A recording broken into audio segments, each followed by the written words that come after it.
Hi friends, cooking വിത്ത് മീയിലേക്ക് എല്ലാവർക്കും സ്വാഗതം. ഇന്ന് ഞാനിവിടെ വന്നിട്ടുള്ളത് നല്ല അടിപൊളി കിടുക്കാച്ചി തണ്ണിമത്തൻ ജ്യൂസുമായിട്ടാണ്. എങ്ങനെയാണ് ഉണ്ടാക്കുന്നത് നമുക്ക് നോക്കാം. ഇതിനായിട്ട് 5 കിലോ വലിപ്പമുള്ള ഒരു തണ്ണിമത്തനാണ് ഞാനിവിടെ എടുത്തിട്ടുള്ളത്. അതിൻ്റെ രണ്ട് സൈഡും നമുക്ക് കട്ട് ചെയ്തെടുക്കാം.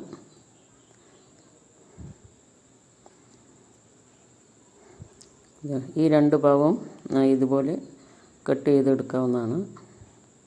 അതിനുശേഷം ഇങ്ങനെ നമ്മൾ നിർത്തി വെച്ചിട്ടാണ് ഇതിൻ്റെ തൊലിയെല്ലാം ചെത്തിക്കളയുന്നത്. കുരു ഇതിൽ നിന്ന് നീക്കം ചെയ്യുന്നതിന് എളുപ്പമാണ്, അതുകൊണ്ടാണ് ഇതിന് ഇങ്ങനെ കട്ട് ചെയ്യുന്നത്. ഇതിൻ്റെ പച്ചയായ ഭാഗങ്ങളെല്ലാം നമുക്ക് ചെത്തിക്കളയാം.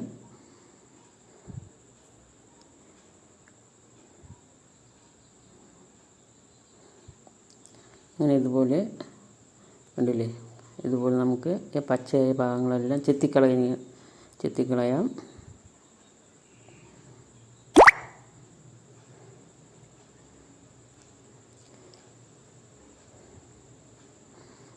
കണ്ടില്ലേ, ഇപ്പോൾ സൂപ്പറായിട്ടുണ്ട്. നോക്കൂ, എല്ലാം നമ്മൾ ചെത്തി എടുത്തിട്ടുണ്ട്. ഇനി നമുക്ക് ഇത് സെൻട്രലിൽ കൂടെ ഒന്ന് മുറിച്ച് കൊടുക്കാം. അതാണ്ട് ഇതിലധികം കുരു അത്ര ഇല്ല, കണ്ടില്ലേ. അല്ലെങ്കിലും കൂടുതൽ വലിപ്പമുള്ള തണ്ണിമത്തനിലധികം കുരു കാണില്ല, ഉണ്ടോ. ഇനി ആ സെൻട്രൽ കൂടെ ഒന്ന് മുറിച്ച് കൊടുത്തു കഴിഞ്ഞാൽ നമുക്ക് കുരു കളയാൻ പെട്ടെന്ന് സാധിക്കും.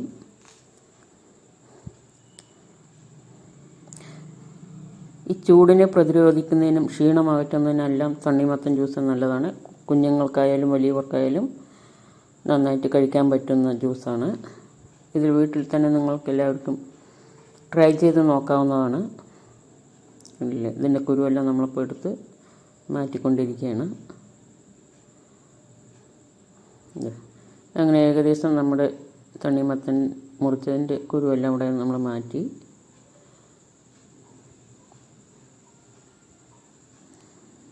ഇതുപോലെ എടുത്ത് കളഞ്ഞതിന് ശേഷമാണ് ഇനി ചെറിയ പീസുകളാക്കി എടുക്കാം.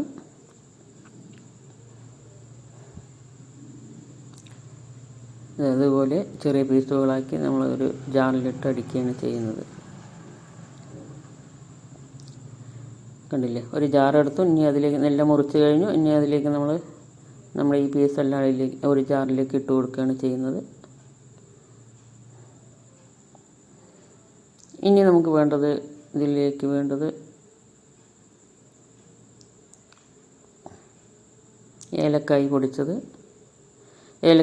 പൊടിച്ചത് ഒരു 1/2 സ്പൂണോളം, അത് 2 പ്രാവശ്യം ഇട്ടുന്നുള്ളൂ. 1/2 സ്പൂണോളം ഇട്ടിട്ടുണ്ട്. ഇനി തിളപ്പിച്ചാറിയ പാൽ 1 ഗ്ലാസ് എടുത്ത് ഒഴിച്ചിട്ടുണ്ട്. ഇനി വേണ്ട പഞ്ചസാര ഇട്ട് കൊടുക്കുന്നുണ്ട്.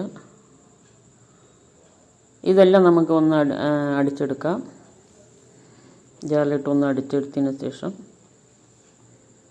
കണ്ടില്ലേ, നല്ല ഇതുപോലെ കുടിക്കേണ്ട രീതിയിൽ കണ്ടോ, നല്ല സൂപ്പറായി വന്നിട്ടുണ്ട്. നോക്കൂ, നല്ല അടിപൊളിയായിട്ടുണ്ട്. ഇനി നമുക്ക് ഐസ് ക്യൂബ് ഇട്ട് നമുക്ക് ഇതിലേക്ക് ഒഴിച്ച് കൊടുക്കാം. ഇത് തന്നെ നമ്മൾ ഫ്രിഡ്ജിൽ അടിച്ചതിന് ശേഷം, ജാറിൽ നിന്ന് അടിച്ചതിന് ശേഷം 1 മണിക്കൂർ എടുത്ത് ഫ്രിഡ്ജിൽ വെച്ച് കഴിഞ്ഞ് നല്ല തണുപ്പാവും. അപ്പോൾ കഴിക്കുന്നതായിരിക്കും ഏറ്റവും കൂടുതൽ നല്ലത്. നല്ല ടേസ്റ്റ് ഉണ്ടായിരിക്കും. കണ്ടില്ലേ. ഈ വീഡിയോ ഇഷ്ടമായാൽ ലൈക്ക് ചെയ്യുക, സബ്സ്ക്രൈബ് ചെയ്യുക. അടുത്തൊരു വീഡിയോയുമായി വരുന്നവരെ നന്ദി, നമസ്കാരം. Thank you.